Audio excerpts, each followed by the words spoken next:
Good to be with you on this Thursday. A couple of guests hanging out with us on the program. Sam Yarnell's always here.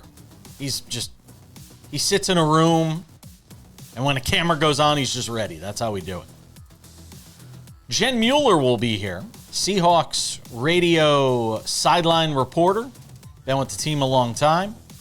Get her thoughts on the big game coming up on Sunday, Super Bowl 60, between the Seahawks and New England Patriots out there in Santa Clara. So we'll get some thoughts with her. Lots to talk about surrounding that team. Also, Dennis Bernstein, the fourthperiod.com, SiriusXM NHL Radio, joins us every Thursday on the show. Get some thoughts with him on the big trade involving the New York Rangers yesterday, sending Artemi Panarin to the Kings. Some people think they got fleeced. I'll be interested to see if he feels the same way. All of that to get to, plus odds and ends, but we start things out as we always do with the big story. And the big story today is the NBA trade deadline, which is, and frankly, it's basketball. This entire week feels like it's been dominated by basketball talk, because usually trade deadlines, there's build-up and we'll talk about it, and then you get to that week of the trade deadline, and everything seems to happen on the last day. Well, it feels like it's a little bit different this time around, where everything has taken place really over the last couple of days, and I don't know that there's necessarily a lot of big moves that are going to happen here on Thursday. Now, look, by the time you see this show, there may have been some more things that have happened beyond what we discuss here, but it seems like the bulk of the activity was the last 2 days. The only chip potentially left to fall is Giannis Antetokounmpo, and whether or not he does wind up being traded, or if the team opts to wait until the offseason, which is going to create a hella awkward situation over the final couple of months of the regular season, few months of the regular season, where you're going to have a team that doesn't want Giannis to play, a Giannis that probably wants to play, and this sort of purgatory that the Bucks are going to be left in if they don't get a deal done on Thursday. But there's really not many teams left to deal with. Again, this is a tough, square peg round hole sort of thing to fit because of the fact that he makes so much money and the involvement of multiple teams in a lot of instances to try and pull off these trades. They're not easy to do. Everybody just likes to think, hey, trade somebody. There's only a few teams, A, that would want them, B, that are going to, be able to put the assets together, and then you got to get other teams to work with you.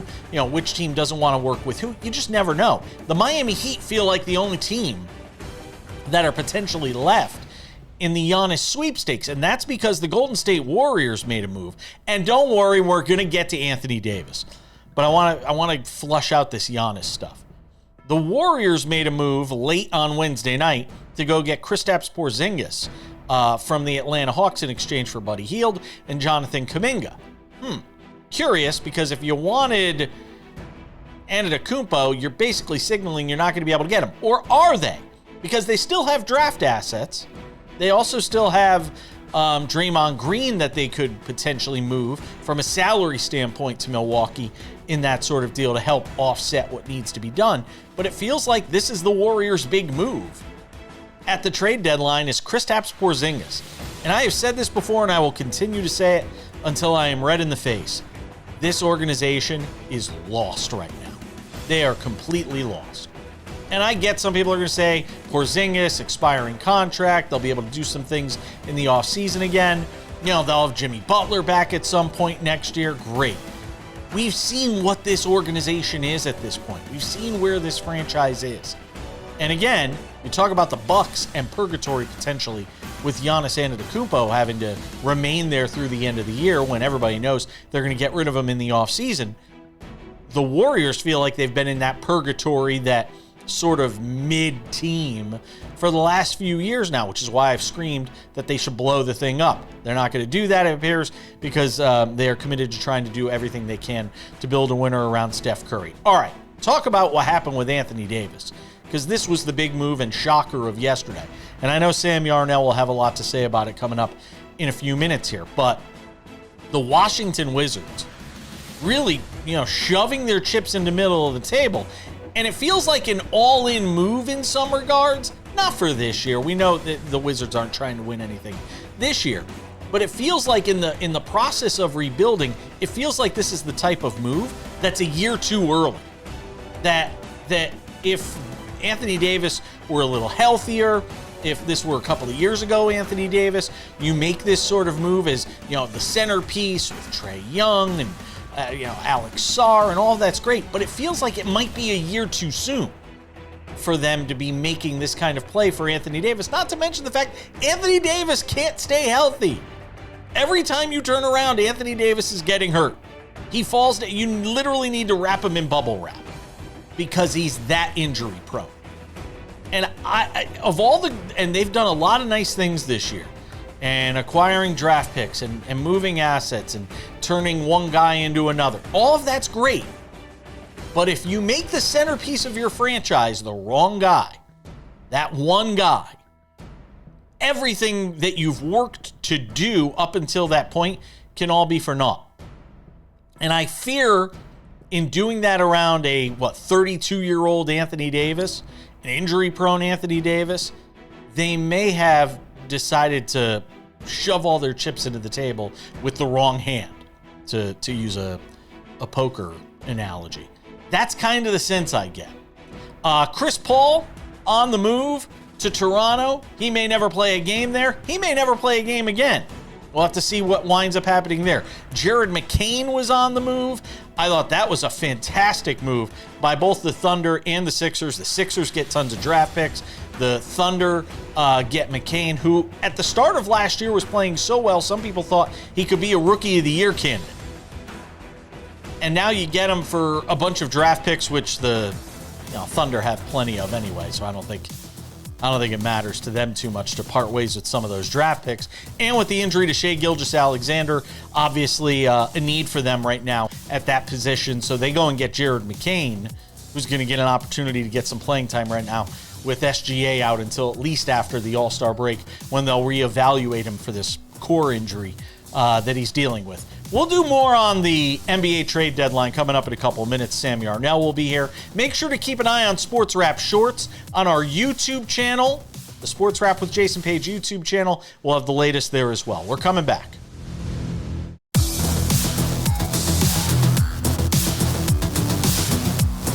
We welcome you back. Good to have you with us on this Thursday edition of the show. It's Thursday already? I don't know where the week goes sometimes. He's basking in the afterglow of Anthony Davis's trade to the Washington Wizards, is Sam Yarnell. The process is in place for the Washington Wizards. So Anthony Davis, Sam Yarnell, I will cede the floor to you because I know you're obviously the first person I thought of when we saw this deal go down yesterday. Lots of trade deadline stuff going on. Keep in mind, depending on when you're watching this, there's going to be a whole bunch more that happens between now and the time this show airs. By the time affiliates put it on, so keep that all in mind up until the 3 p.m. deadline, I believe it is. 3 p.m. Eastern deadline, something like that. Feels like they change it every year. It's 4 p.m. one year, it's 6 p.m. the next year, it's 3 p.m. this year. It makes no sense. Congratulations, Ayo Dosunmu. Enjoy your time in Minnesota, my friend. The Bulls selling house. My goodness, we'll get to that. But you're right, Jason. It's a great day in Washington, D.C. Yesterday, I went as far to say as the best day that Wizards fans have had in, maybe the last 15 years. It is a great time to be a Washington Wizards fan. This is an organization that has very clearly put themselves on the right track to being a competitive winning organization, I should say. I love this move for the Washington Wizards. You bring in an experienced vet in Anthony Davis who's going to help you by not playing the rest of this season and helping you get a better pick in this upcoming draft. Add him into that starting lineup next year, that upcoming top 5 pick, I should say. This is a masterclass by Will Dawkins, and I think when we have these new kind of GMs that really take the league by storm, as Will Dawkins is proving to do, you look at what their ingenuity is, right? Every GM has this very unique thing, right? You saw with Sam Presti in Oklahoma City, it was constantly the second round picks. It was billions of second round picks. It felt like that he eventually turned into first round picks, that he eventually turned into talent that built that team. Will Dawkins is taking a very different approach and maximizing the value and understanding the value of expiring contracts. He's done it twice this season with CJ McCollum, who he went out and traded for on an expiring deal and then traded to Atlanta for Trae Young. And now Chris Middleton, who he went out and traded for Kyle Kuzma at the top of Kyle Kuzma's value last year. And now he's flipping Chris Middleton for Anthony Davis. It is a masterclass from Will Dawkins. And the new era, Jason, we're seeing in the National Basketball Association is the value of expiring contracts. Yes. Yeah. And we'll get into that, especially when it comes to the Warriors here and what they're doing with Kristaps Porzingis. Hold on. Anthony Davis just like tore a pinky nail while, he got hurt again. Sorry. He's going to miss another couple of games. So I like the move. The only issue I have, and some people have argued this, is that they're sort of pulling the cake out of the oven a little too soon. That this is like the big piece of this rebuild and what they're doing in Washington, and maybe it's a step too soon is some of what I heard. React to that real quick. I think that it's a little bit too far-sighted to see that what Washington is building around is the young pieces they have in place. The Alex Sars, the Kaishan Georges, the soon-to-be Darren Peterson or AJ Dybonsas of the world. What they're going to need when they're competitive is 40 to maybe 45 good games out of Trae Young and Anthony Davis, and that's what those guys bring you at this point in their careers. The Warriors go out and get Kristaps Porzingis, which would point to the fact that they're probably not getting Giannis Antetokounmpo, although some people are saying pump the brakes on that. It's still possible they could go and get Giannis Antetokounmpo. When you look at what they parted ways with in order to get Kristaps Porzingis, it doesn't exactly leave the cupboard bare if you're talking about a guy like Draymond Green who could be involved in that deal. They still have draft picks. Take that as it may. To me, it just reeks of an organization that is desperate to stay relevant, to stay in the mix, to at least make the playoffs, to justify these crazy ticket prices out there at Chase Center, to make Stephen Curry feel like he's still important, that they're still trying to win with him. It all reeks of that for me. I don't like this move by the Warriors. I keep saying it. Just tear the damn Band-Aid off. They refuse to do it. Good luck. And Kristaps Porzingis is going to miss a couple games too. I mean, we're trading for guys that aren't going to play. I was confused by the move also. It does reek expiring contract of desperation. Though. The expiring contract does play into it as well. But here's the thing, this is the thing, Jason. This is the Kristaps Porzingis trade feels just like another Steve Kerr running a 13-man rotation, right? Or just another, when we get Draymond Green back from this suspension, right? It's always something for the Warriors, and it feels like for the last wow. I just realized it's been like legitimately 6 years since they were really 5 years since they were really actually competitive. I don't think that anything's going to work. It's starting to feel like insanity in Golden State. Yeah. Bulls making tons of deals. You alluded to it. Clearly in teardown mode here. Yeah, I thought they were stockpiling for Giannis. Turns out they're just going for a top 5 overall pick. I mean, they're tearing it down left and right. They're selling off guys who are getting bought out by the teams they're selling them off to. It is not a great time to be a Chicago basketball fan. Yeah, I like Kobe White. It's too bad I guess he gets to go to Charlotte, and that team at least has a chance to be a play-in team, and for fans in Charlotte, you'd sign up for that right now. Chris Paul lands with the Raptors in a 3-team trade, but it sounds like it's not his final destination in what is supposed to be his final season. Does he wind up playing this year is still what I'm wondering. It's starting to feel like no. And I didn't think that until the news came down that the Raptors are going to buy him out and just let him walk. I don't know if anyone's going to want Chris Paul. Like, honestly, this is crazy. And I know that their entire roster is guards, but the Hornets, like maybe the Hornets, the Pelicans wouldn't make sense because when he was in New Orleans, they were the New Orleans Hornets, and that franchise moved to, I think he should go to Charlotte, end his career there. He doesn't have to play a lot. It can be a nice little end to his career. I think Chris Paul should sign with the Hornets. By the way, kudos to the Philadelphia 76ers. They flipped Jared McCain for a whole bunch of draft picks from the Thunder. And frankly, it's a great pickup for the Thunder considering what they have going on right now with Shai Gilgeous-Alexander's injury and being out until at least after the All-Star break. That's a great move, really, for both teams. If you're watching this and Giannis is on the Sixers, I'm not surprised. I like that. And if he's not, we'll just edit it out of the show for future use. We're coming back. Jen Mueller covers the Seahawks next.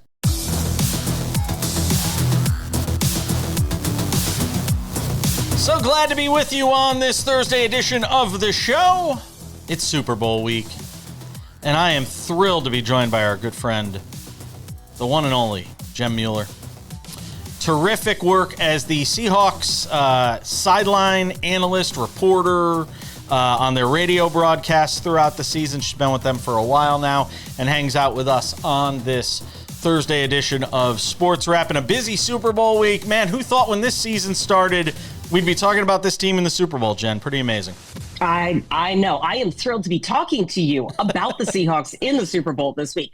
Always thrilled to have the conversation with you guys. But, I know what the number said. I really do. I understand the odds makers.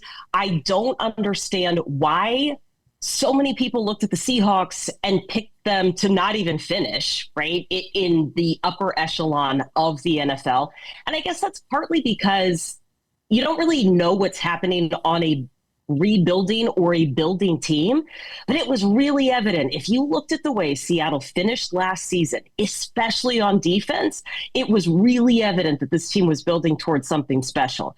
And in training camp, you could see the pieces all coming together. Now, admittedly, it took a little bit for the offense to kind of catch up with a new offensive coordinator, but I think for a lot of us in the building, while you could not have predicted Super Bowl at the beginning of the year, I think there was a general feeling that the Seahawks were being overlooked by a lot of people who just weren't standing at practice every day. Jen, I gotta ask, is there a concern about overconfidence here? Because everybody and their mother, including me, is picking the Seahawks to win this game.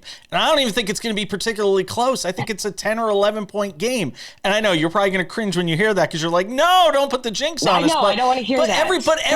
But that's how everybody feels looking at this matchup. Look at where the Patriots have come from this year. It's a wonderful story out of the AFC East. Look at where the Seahawks have come from out of one of the best divisions in football and doing what they did. Yeah. How does, in being around this team and being around practices this week, what's the sense, if anything, feeling a little different in just the confidence of this team and maybe being overconfident? No, I think I'm more worried about those numbers personally because that gives me anxiety. But these guys, they haven't shown any change in their demeanor. They are loose and focused. That's kind of their phrase that they have used all year long. I am sure somebody has talked to them about, like a family member or friend. Somebody has said, oh man, you guys are favored. And they are not acting like they know what's going on outside of this hotel or outside of the practice field. In fact, a couple of them, Jaron Reed said the other night, he goes, it really doesn't even feel like we're in the Super Bowl. It just feels like another week at work. And regardless of the outcome, and I thought this was really cool. And he goes, regardless of the outcome, we're going to be sad because it's the last time we get to be on the field together. And he was like, wow. We obviously want the win, but when you talk about the connectedness of this team and the brotherhood, he was more worried about this is the last week that I get to spend with this particular group of guys. So I don't see them being overconfident. I don't feel that when I'm encountering them in the building. I think they're pretty dialed in. Jen, an incredibly important part of this team is rookie nickelback Nick Eamon-Wari. I know the practice kind of situation with Super Bowl is weird and they're not letting as many members of the media behind all the closed practices and stuff, but we get these pool reports and then the news obviously comes out Wednesday night that Eamon-Wari has suffered this apparent ankle injury in practice throughout the week. how much of a piece is the Defensive Rookie of the Year finalist to what the Seahawks are planning on doing in the Super Bowl, and how big of a loss could it potentially be for that unit as a whole? Yeah, he is a big piece, and you are right. They do not let us into practice. There is one pool reporter. I am not that pool reporter, so I did not see what happened. I did not see how any of that went down. So until we actually get Friday's practice report, I won't even speculate on what that means if he's not there. What I will say is, because of his very unique skill set and his ability to play at all three levels, they don't have to change personnel in the field. And it is one of the reasons they can stop the run with a light box. They're not worried about, in addition to the fact you got some really good defensive tackles up front, but because he can play so well at so many different positions, it really does give them an edge in substitutions and in not showing their hand, in the way that they blitz, like I said, in the way that they stop the run. And Mike Macdonald has said that a couple of times this year. And we saw what happened when he only played 4 games in the opener. And then it's not that you don't have talent behind him, you just don't have that exact set of talent. So that is one of the things that we are going to be monitoring heading into game day. Look, I'm just going to say it would take an act of God to keep any of these guys off the field on Sunday, right? Like, I don't think the training room is dealing with a lot of bumps and bruises this week. I think they're all vying to get their playing time on Sunday. Give me a thought on Sam Darnold here, because that is where, for a lot of people, the conversation begins and ends. Yeah. The amazing story of where he started to where he is now, getting to this point, sort of a rags to riches story. But there are a lot of people that are wondering, if the clock strikes midnight and old Sam appears and the Patriots can get to him and bring out that rattled Sam Darnold. You've had a chance to watch him throughout the entire season. Give me the argument for why that won't happen. Because he didn't do it against the Rams and the 49ers. And those are the teams that have his number, arguably. Those are the teams that have faced him now 3 times during the course of the year. The Rams game in particular, they needed Sam Darnold to be at his best, and he was, while not being 100% and dealing with that oblique. And I think the other part of that is you can see the growth in how he is processing the game throughout the year. There were plays in the Niners and the Rams game where he took a sack and he took a loss and he dirted the ball instead of trying to fit it into the gap. He wasn't trying to do too much. He was doing exactly what he was supposed to be doing. And you look at some of those plays and you're like, well, you can't take a sack with that down and distance, right? Like you can't do that. Now you are out of, but you know what? It was a better choice to flip the field. And you can see these little moments. I think the thing people need to hear is from Mike Macdonald, where he says, people are allowed to get better. They are allowed to grow. They are allowed to develop. He is not the same quarterback that he was with the Jets. He's not the same quarterback that he was last year in Minnesota. And I think he's shown that in little ways. And all of his teammates say the same thing. It's not just one person. It is every single person in that locker room. Yeah, and frankly, I feel like, I hate to sound so optimistic for the Seahawks and their fans, but I don't even feel like he needs to play an A+ game, and I still think they win this game. I really do. Like, I don't think he needs to have some crazy stat line in order for them to win this game. Hold that thought. I want to get your thoughts on that. Jen Mueller's hanging out with us, does a great job on the Seahawks radio broadcast, sideline reporter, longtime friend of the program. We'll continue with her talking about the Super Bowl. We'll get more with her coming up. Don't go anywhere.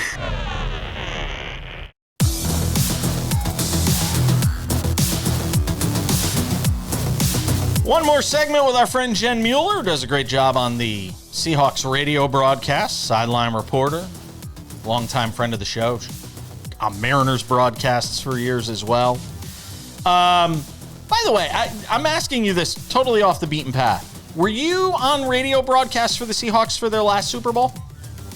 I was. This is my 3rd Super Bowl, so I was. So do you have a ring? Do you have a ring? I do have a ring. I do. Why aren't you showing that? I want to see the bling. Let's go. I thought about it. I really did. I'm like, am I really going to take that around? Like, you know what? Honestly, you never wear it. You never show it off. Nothing. Oh, I do. Oh, okay. I'll take it out to speaking events. I'll take it out to various things. I honestly, it was in my bag, and I was like, I think this might be a jinx. I'm not sure. I don't know what to do. Like, I just kind of.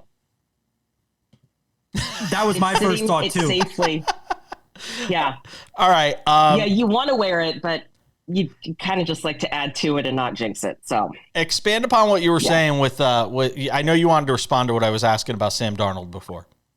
Yeah, and you were saying he doesn't need to play an A+ game. And, you know, with the way this defense plays and the way special teams can flip the field, yes. And you got to get the run game going. You have to get Ken Walker involved, whether it is straight runs, whether it is the screen game that they have played so well.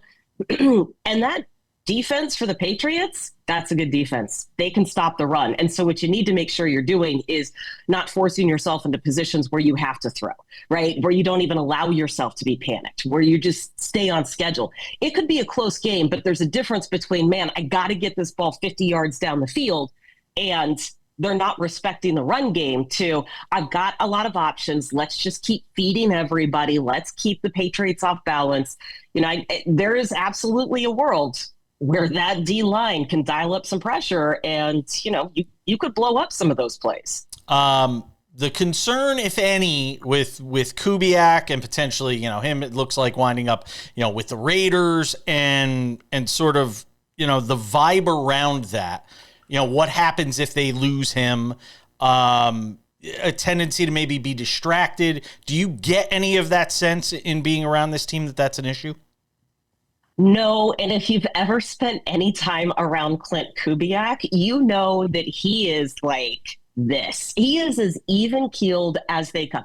It is hard to get him to crack a smile during the week after they've won. Like, this guy is kind of low-key. How did Cooper Kupp describe him? Cooper Kupp said earlier in the year, he's kind of like a rancher from Texas. And you asked him to dial up a few plays, and it turns out he's a genius. And he's really into football, but he's kind of just got that, like, oh, shucks, you know, I'm just kind of this laid back, low key.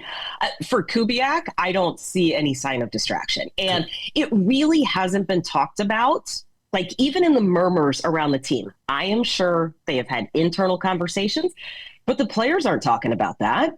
And Clint, when it is football time, he is dialed in. I cannot imagine him being distracted by that. Jen, back to Sam Darnold for a second, because this is just a question that's kind of been eating away at me for, like, really since he had that career game 2 weeks ago, a week and a half ago at this point. Obviously, he comes into Seattle this offseason on this, you know, 3-year deal with an opt-out after year 2, but he's proven a ton this season. Obviously took him to a Super Bowl. Does he get a longer term contract? Is there a contract renegotiation that's expected to happen there between Darnold and the Seahawks this offseason to tie him up there for longer? You know what? That is a great question. I have not heard rumblings about that, but everybody in the organization knows how valuable Sam Darnold is, right? And when you get a quarterback who can do what he does, and who has quite honestly seen so much football that he's not going to be faced if there's a change at offensive coordinator, I do think that there is value in locking him up and, you know, rewarding him for what he's done. I know that John Schneider operates in a very fair way. I know that John Schneider is in constant contact with these agents and making sure that everybody's on the same page. It wouldn't surprise me, not something that I have heard rumors about, but again, everybody just kind of feels like we're all funneled towards Sunday, and that's kind of what everybody's been talking about. And I know, Jason, we were talking earlier about Darnold not necessarily having to play his best game and relying on the run game a little bit more. Obviously, this is a run game that's changed a little bit over the course of the last couple of weeks with the injury to Zach Charbonnet. A name that not a lot of people have talked about, and I've just kind of done a little bit of independent research into, Cam Akers. Is there a shot that he gets the football on Sunday? Possibly. Yeah, we've seen him a little bit, not in extended roles. They ended up using George Halani out of Boise State as Walker's backup 2 weeks ago in the NFC Championship game. Cam is available. He's there. We've actually seen him as a returner a couple of times when Rashid Shaheed was hurt.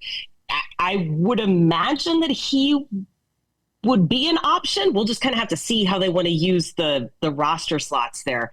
It would be kind of a fun storyline, right? To get him involved. But I would still see, because Halani has been in this system a little bit longer and has been in that running back room a little longer, I would see Halani is getting the reps behind Ken Walker. Real quick, in the final 30 seconds I have you. We saw the Mariners go on this magical run and what that did for the city. You live up there. You're a native of that area. Give me a sense of what it would mean for this team to win this Super Bowl and what it would mean for that city. The city is it's buzzing from all of the sports success, and they're looking at the Kraken, who are, within the playoff, kind of bracket and picture right now. When we had a Super Bowl parade the last time, it was unbelievable. Just the view that I had while being on, our buses, it was unbelievable. It would bring people from across the state, and it is a fun, electric experience if Seattle can close it out. Jen Mueller, you'll hear her on the radio broadcast for the Seahawks, working the sidelines. I always appreciate you, my friend. Enjoy the Super Bowl. Absolutely. Anytime.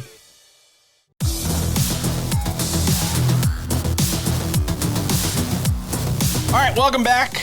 Out of the football and into the hockey, we bring in our friend Dennis Bernstein. Does a great job at thefourthperiod.com, SiriusXM NHL Radio. He got to go and watch the Pirate Classic down there in Tampa Bay.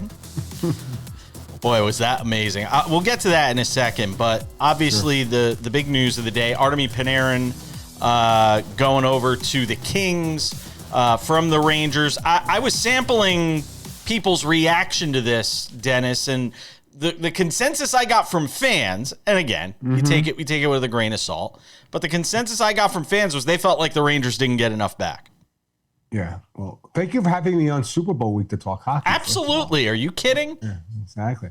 Yeah, they got fleeced, but they got boxed in because the dance card got really small. You heard with respect to suitors for Panarin, like 7, 8 teams, but when it came boiled down to it, maybe 2 or 3. And there were probably 2 or 3 locations, like maybe Seattle or Carolina, where, Artemi wants to play in a big city. It's pretty obvious. Right, because if you could go to Seattle, if you go to Carolina, which is a better team than the LA Kings, and you want to win a cup, that's fine. It was underwhelming because Chris Drury got boxed in again. Like maybe he should have waited until the other trade deadline in March, but the return was Liam Greentree, who's arguably the Kings' best prospect, but he's not had a great season in the juniors. He had a really good season last year. He's kind of flattened out. A couple of conditional picks. You didn't get a first-round pick. You had to retain to send them there. The Kings and Kenny Holland did a great job here. I don't want to say they stole them because there's work to do. This does not make them a contender right away, Jason, but this is a great trade for the Kings. Great work by Ken Holland here in Los Angeles. Real quick, does Drury survive all of this at the end of the year? Yeah, because the owner likes him. Jim Dolan likes him, and it's as simple as that. Because if they chant your name in the building and you're still the manager, that tells you that ownership likes him. So it's simple as that. He will survive this. Okay. They were chanting "Fire Rick Tocchet" the other night in Philadelphia. Dennis, what is going on with the Flyers? Are those between him and Briere? Are those 2 guys who are going to survive the end of the season? I think they will, Sam. And here's the weird thing: up until that point, the Flyers were overachieving. At times they were in the top 3 spot in the Metro, and nobody had them there because it's not a talent-laden team. The problem is it's not a talent-laden team. The one guy that does have talent, Rick Tocchet doesn't like. Now, I'll put this on Briere and Jones. They need to step in here and tell Tocchet to calm down because we need this guy. He's a very talented player, Mishkov, right? And maybe he's out of shape, but you don't do that publicly on some podcast at a Flyers Wise Carnival. It's a wrong time, wrong place. I guess, Rick thinks he's Teflon, and I don't think he's Teflon, and certainly not in that city. Like, you better watch yourself. And Rick should know better. He's played in that market. It's a big misstep by the coach. But I think that management needs to step in here and say that we need to settle this because you're going to get a situation like what happened in Vancouver with JT Miller and Elias Pettersson. Like if you don't step in here, it's going to get worse. The team's going to get worse. They need him. He needs to step in and to settle this. Maybe he does need to be in better shape, but you don't say that publicly. Elsewhere in the state of Pennsylvania, across the state, some non-NHL news yesterday. This crazy story with Gavin McKenna. He's being charged with felony assault. People who don't know, they're out there. Gavin McKenna was the consensus until this first overall selection in the upcoming NHL draft. Dennis, what was your reaction upon finding out this news about Gavin McKenna? A bad decision by an 18-year-old, a kid who just turned 18, right? It's very disappointing. I can't say shocking because the kid, they got into a fight in a bar and broke somebody's jaw. I guess that was the story. You shouldn't have done it. You have to know who you are, and you have to know what's at risk when you raise your fist to someone in the bar who might be drunk or being a jerk towards you. So it was a poor decision by an 18-year-old. Can he overcome it? I guess. I mean, I don't think it's going to get to a point of where he's going to be charged with a felony and put in jail. I really don't. But it's a terrible look. And now, if you're the Vancouver Canucks and you get the first overall pick, do you pick this kid? Now there's a question about character, and people want to poo-poo that because it's all just about skating and speed and strength. It's about character as well. And now there's going to be questions about this player's character, which is unfortunate because he made a mistake at 18. We hear about teams being sticklers for this stuff in other leagues. Does it translate the same way in the NHL? Oh, yeah. Yeah. You got 23 guys in the room. I think chemistry is very, very important. He doesn't fit in the room. Like, look at a guy like Evander Kane. Evander Kane's got a terrible reputation off the ice. He's earned it. Some teams. Here's the thing, Jason. If you have a strong enough leadership group in the room, like any sport, you can overcome a bad guy. Draymond Green. Talented. Draymond Green. Great example. Yep. Some teams can't. The younger teams can't. It's if you have a young team and you want to put that player in there, it's probably like Chicago. Probably wouldn't work. Not that they'll get the pick, but Chicago's too young of a team, and you don't want Bedard and this kid leading the charge. So I think if you have a veteran locker room that is strong, you could overcome this. So, but teams absolutely care about off ice, and I think they care about off ice more these days. You were at the the Stadium Series game. Sorry, the Lightning and the Bruins. I mean, they're down 5-1. They're up 1-0 in 11 seconds. They're down 5-1. This crazy third period rally. You've been to a lot of these Stadium Series games. Was this the best one you'd seen? No question. It was a great game, great setting. They leaned into the Gasparilla theme. The pregame entertainment was amazing. And every time they say people don't care, like they didn't care. Like the Four Nations was made up. Do you remember the championship game? I was on 7 outlets that day. Oh, nobody cares about the Stadium Series until they care. They do care. Jason, 45 outdoor games. They average over 50,000 fans a game. It's going to continue. If you're in Seattle and you didn't like that game, I get it. But the people in Tampa loved it. The people that came from Boston loved it. This is going to continue. And next year with Utah, those ownership group is, and with the Stadium Series at Jerry World, are you kidding? These are great games for the people that go. People don't get it. And now it's resonating on TV now. You tune in next year, you're probably not going to get the same game. But when you hear 11 goals and you hear goalie fight, the casual fan wants to tune in. So they do resonate. These things do work. It's like the casual fan doesn't understand that they do work and they're going to continue. Dennis Bernstein, thefourthperiod.com, Sirius XM NHL Radio. Appreciate you, my friend. It's always a pleasure, boys. Thanks for the time.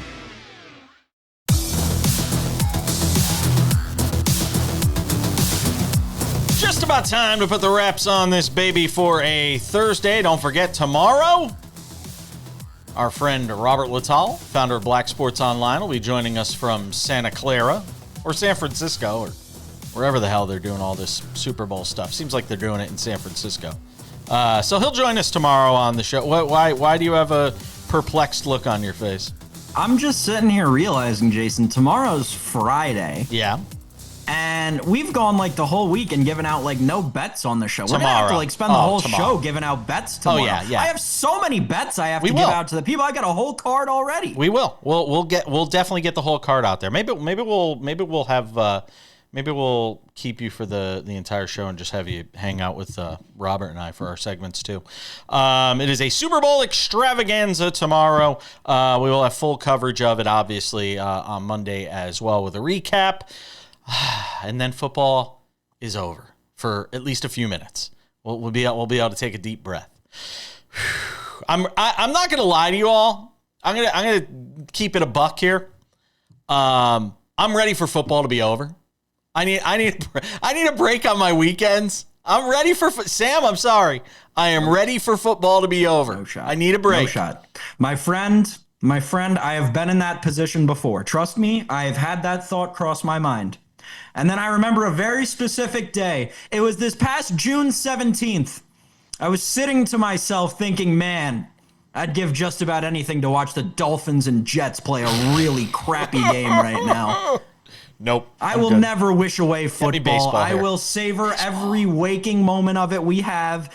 And once that game comes and goes on Sunday, I'll just cry. And as, who was it, Ty Cobb said all those years ago, I'll just sit and look out the window until April comes around and it's time for the NFL draft. Nope. I'm ready for baseball. Let's go. I am ready for baseball, which we'll get to in just a moment because there is news out of Major League Baseball, a big signing for one AL Central team. But before we do, a couple of quick reminders. If you haven't done so yet, subscribe to the Sports Wrap with Jason Page podcast, available on all your favorite podcasting platforms. 45 minutes, beautiful audio. It works well as a podcast. Listen to it Monday through Friday. Also, the Sports Wrap with Jason Page YouTube channel, the place for all things Sports Wrap with Jason Page. We've got the TV show there, Monday through Friday version of the show, available for you right there. 45 minutes commercial free. It's great. Trust me, and it's available early every afternoon. You can see it there before you see it anywhere else. Also, Sports Wrap Shorts. News breaking. Today is the day to have Sports Wrap Shorts. With the NBA trade deadline, we are covering the top stories as they break, the big games every night as well. All of that in Sports Wrap Shorts. And without any further delay, it's time, Sam Yarnell. Time for some odds and ends. Odds and ends, Sam Yarnell. It should be all the upsets in college basketball last night because there were a zillion of them, including the Portland Pilots beating Gonzaga, which I was sitting here watching in the wee hours of the night or morning as it may be. But there is other stuff to get to. First of all, Framber Valdez is a Detroit Tiger? Not sure I saw that one coming, Sam. But it is Framber Valdez, signed by the Detroit Tigers, 3 years, $115 million for a 32-year-old lefty. I hope, for their sake, I hope he stays healthy because 32, 3, 115, a lot of money. Good luck to the Tigers. What does it mean for Tariq Skubal? People are getting mad at me because of the way I'm pronouncing his name. What does it mean for Skubal, Sam?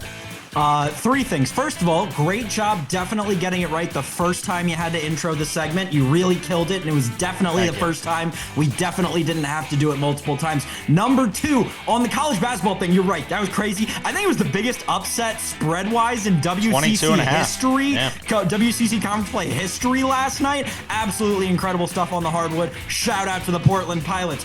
Third of all, Framber Valdez to the Tigers. The most interesting part of this deal to me was the timing of it. It comes out Wednesday afternoon, evening, night, depending on where you are throughout the country, after the Tigers have their arbitration hearing with Tariq Skubal. My belief in all that timing is the Tigers think that they won the arbitration hearing. They're not going to have to pay Skubal this much. They then went out and gave another left-handed pitcher $115 million, and they're going to try to compete throughout the remainder of Tariq Skubal's time in Detroit, however long that may be. That was kind of my idea behind the whole Framber Valdez signing.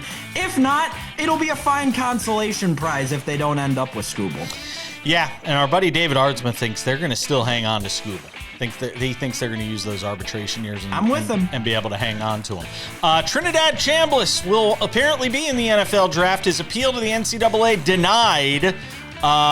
He wanted like a 7,400th year of eligibility, which a lot of people seem to get these days, but it won't be for Trinidad Chambliss. Hopefully we'll be seeing him in the NFL next year. Yeah, I would think that we'll be seeing him at least in the NFL preseason next year, Jason. I'm trying to live on the air as we're doing the show, see if I can find the number. He is the fourth favorite right now to be the first overall pick. Obviously, that's skewed because Fernando Mendoza is going to be the first overall pick, but that gives you a pretty good idea. They think Trinidad Chambliss is the third best quarterback in this draft. That's incredible. Meteoric rise, that is for sure.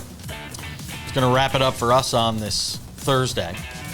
Thank you to Jen Mueller, especially during a busy Super Bowl week for her, Seahawks sideline reporter. And our man Dennis Bernstein, thefourthperiod.com and SiriusXM NHL Radio. A full-out, blown-out Super Bowl preview show for you on Friday. For Sam Yarnell, I'm Jason Page. That's Sports Wrap. See ya.